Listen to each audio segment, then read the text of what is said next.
all these things encompass the issue with the trucking industry. Now, I will say since deregulation, I don't know, I have to look up and see exactly when the ATA was formed, it came into place. But a lot of the problems truck drivers see are rooted in deregulation. Now, deregulation was a good idea, but it went too far. Is a lot of things that Jimmy Carter did. The idea behind it was not a bad idea, but the wording and the implementation was horrible, and we see how that has really hurt the trucking industry and truck drivers as a whole. When you adjust the drivers' wages for inflation, we are way behind the eight ball, way behind. Wages have not just stagnated, but they have declined. You know, the big companies, they do fuel contracts with the big three truck stops, TA Petro, Pilot Flying J, Loves, and they sign these every gallon and cost plus fuel deals with them.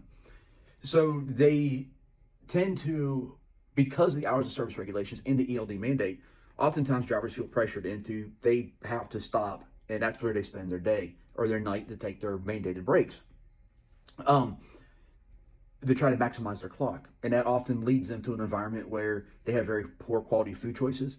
They have very limited opportunities for exercise. I'm not saying that this is an excuse for the health and mental well-being of drivers. I mean, you got to take responsibility for yourself, and you can do this job, and you still can eat relatively healthy and stay in relatively decent shape.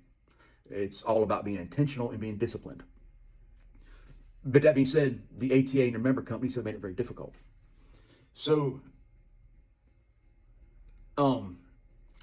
yeah, guys, it's made this industry difficult, and they've also lobbied and put pressure on like USDOT and FMCSA to make training a joke.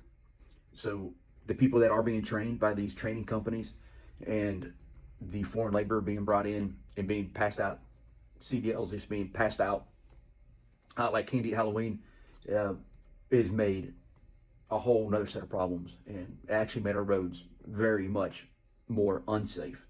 The FMCSA has completely forgotten what the S stands for in their name, and it's really made a mess of this industry, and it's going to take a lot to fix it. And it's very frustrating to see an industry that's been very good to me and my family, and an industry that I have been in for a very long time, more than a couple decades.